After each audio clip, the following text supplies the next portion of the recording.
Salut à tous et bienvenue dans cette nouvelle vidéo dans laquelle je vais vous montrer le setup que vous auriez pu prendre aujourd'hui même sur GBP USD et vous allez voir que tous les concepts ICT, SMC ont été respectés à la perfection. Je vais vous montrer tout de A à Z pour ce setup AAA comme j'aime les appeler et surtout la top-down analysis, l'analyse en netto de la HTF vers la LTF.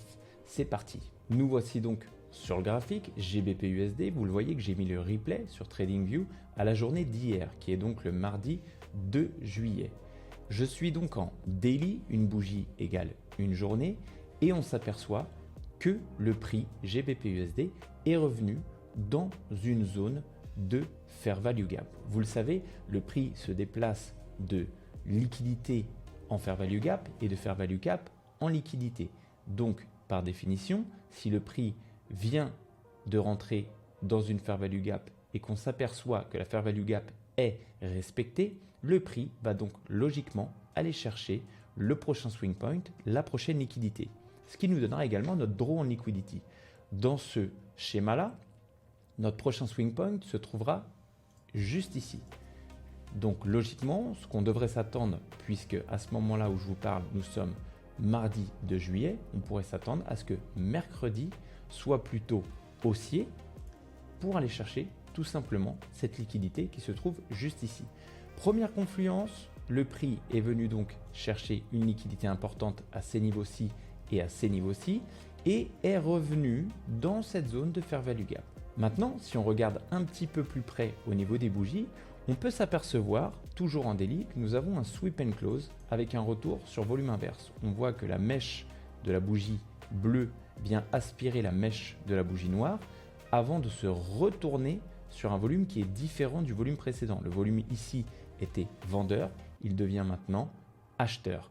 Ce qui signifie que dans 80% des cas, nous aurons une prochaine journée qui sera au minimum acheteuse ou alors qui devrait nous donner un maximum de confluence pour qu'on puisse chercher et trouver des achats. Vous l'aurez compris, sur cette journée de mercredi, je suis désormais acheteur certifié, je n'irai chercher aucune vente. Et même si des setups à la vente se présentent, je ne les prendrai pas puisque mon biais journalier est définitivement haussier.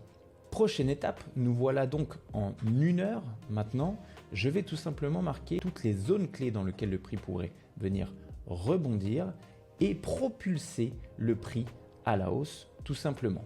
Alors bien évidemment, nous sommes en fin de London Close juste ici. Donc je vais commencer à marquer toutes les fair value gap qui me paraissent intéressantes, juste ici et celle-ci par exemple.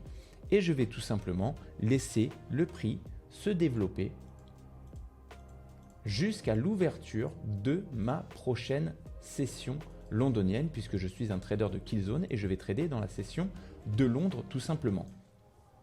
Je m'aperçois que le prix est revenu pendant la nuit dans cette fair value gap en 1 heure, qu'elle a été respectée 2 fois. Très bien. Donc maintenant, la fair value gap la plus proche puisque je cherche des achats dans lequel le prix pourrait rebondir puisque le prix va de liquidité en fair value gap, le prix vient de saisir une liquidité, ok, ici il est revenu juste ici dans la fair value gap, le prix est revenu chercher une liquidité ici, il revient donc dans la fair value gap, maintenant que je suis dans la fair value gap, je suis censé aller chercher une liquidité, ce qui vient d'être opéré juste ici, donc maintenant je suis censé retourner dans une fair value gap, ok, et pourquoi pas, comme je suis acheteur, avoir ce type de mouvement pour aller chercher, je vous le rappelle, notre draw on liquidity qui se situe juste ici. Très bien, je vais donc maintenant attendre que le prix revienne dans ma zone.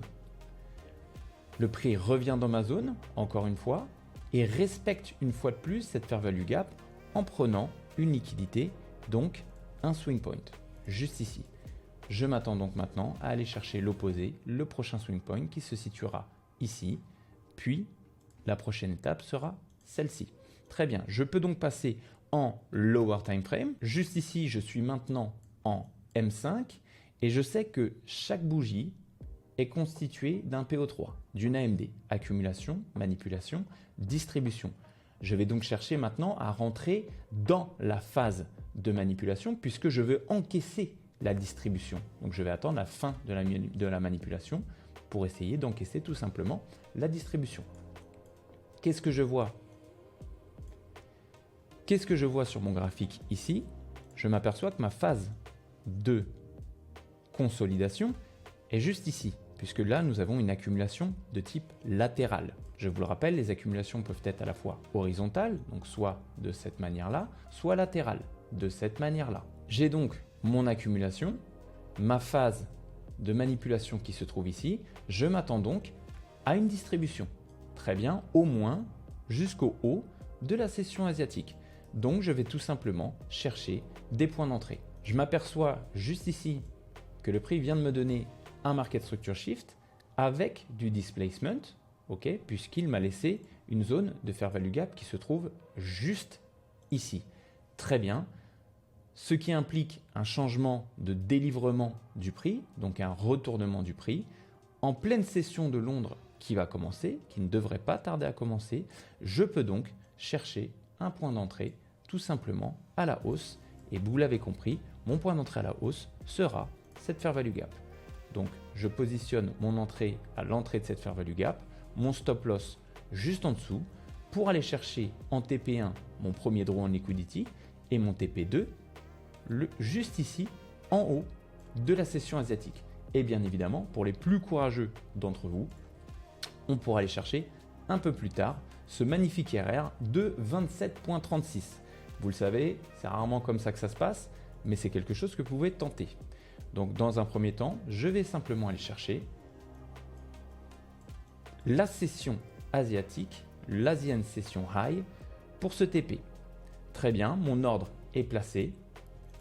Reste plus qu'à laisser parler la magie. Je suis forcément déclenché. Très bien. On voit qu'on passe pas loin du stop loss, mais pas de panique. Votre zone de drawdown est là pour ça. Vous n'êtes pas stop loss. Très bien, on continue. Et le prix va directement s'envoler vers mon TP numéro 1.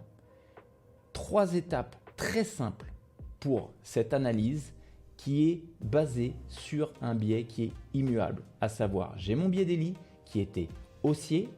Ensuite, j'ai cherché un pilier à raise en H1, donc higher time frame toujours. J'ai attendu que le prix revienne dedans, toujours en suivant ce concept simple mais vraiment efficace qui est que le prix se déplace de liquidité en fair value gap et de fair value gap en liquidité. Le prix est revenu dans ma fair value gap H1. Une fois qu'il était dans ma fair value gap H1, je suis passé tout simplement en lower time frame dans ma kill zone de Londres pour chercher un point d'entrée suite à une AMD, bien évidemment, puisque je souhaitais encaisser la distribution. J'espère que cette petite vidéo vous a plu. Comment encaisser 5,91 R en quelques minutes. C'est tout pour moi, c'était ZFT. Rendez-vous de l'autre côté.